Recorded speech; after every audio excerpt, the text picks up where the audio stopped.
My name is Andy Neal. I'm Vice President of Sales with Neal & Associates Business Consultants, and I focus on the technology, customer relationship management side of the business. One of the biggest challenges and things that we hear as the sun rises in the east and sets in the west is that when we walk into a client, they'll say, our business is so different than any other business out there, there's no way that you can identify our sales process or the nuances of our industry or business. It's different. And we work with a lot of family-run businesses and people that have been in the industry for 20 years, and they'll say, well, you guys can't figure this out on a whiteboard in a couple hours.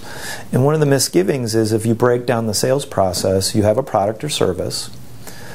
You need to get that product or service out to people. You need to quote them. You need to follow up on the quote. You need to sell it, and then you need to deliver the service. If you break it down in those chunks and what the metrics are to be successful, that's one of the misgivings, is that my stuff is too complex to put in a box, if you will. One of the typical responses we'll hear from salespeople is that, well, I'm out there busy doing my thing. Why does Big Brother need to know about it? This is, my book of business. I'm focused on it. I'm getting the deals. They don't necessarily need to tell me how I need to manage my relationships. And at the end of the day, one of the important things is it's the company's information. It's not the salesperson's information. But one of the things that we work with executives and sales managers is that we present it that this isn't Big Brother watching, but this is a system and a plan to help them make more money. If they follow the day-to-day blocking and tackling of sales, on average, if you do these 4 or 5 things consistently, you can make more money and be more efficient. So it's the whole notion of work smarter, not harder.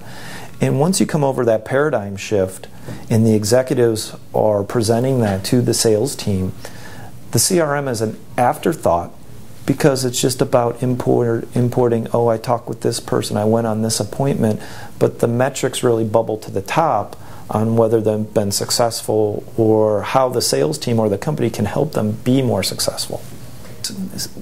Implementing a CRM the correct way is thinking about it as a methodology. CRMs don't sell anything. I've never met or used a system that automatically sells for salespeople without salespeople. And typically it should be looked at as an enabler of whatever their strategic business sales, and for an individual salesperson, whatever their individual sales plan is, as an enabler of that plan.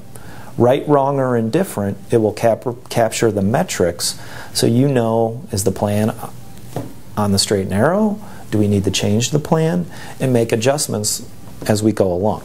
Typically, I look at breaking up the implementation in people, process, and technology. And typically, the technology these days, you can make it do whatever you want to do. It's really understanding the process and spending time in documenting the process, but having the mature level of working with executives and managers and leaders on how do you change people? How do you change culture? How do you get end user adoption? How do you make someone who has been very successful doing it the way they've been doing it for 20 years buy into tracking certain items in software and a computer? When we work with our clients, our senior level executives are then working hand in hand with our technology experts in rolling out the CRM. So really you're getting a very well-rounded, mature business person that's working on your proposition, thus improving exponentially your ability for ROI and understanding the ROI of spending money on technology and getting ROI in the short term versus the long term. Through our sales training and our approach to the TSO system, we help salespeople then focus pockets of time very strategically. And the CRM system then simply helps them track what they're supposed to be doing. Here's a good example of feedback that we get on some tactics that we implement with a lot of sales teams out there, is that we tell them 60-70% of their time should be spent relationship management and prospecting. Well, we help them divide out their days and have buckets of hours where they completely focus, turn off the phone, do not respond to email at that given time, and simply focus on their relationship building and their prospecting. It's on their calendar. If they're using Outlook or Gmail, we block it out, and they simply go down their hit list. The result for a salesperson ultimately should be that when they buy into the system and the tracking, that it helps them sell more and make more money. And this can happen for a variety of ways: passive touches, time and territory management, and they're more focused.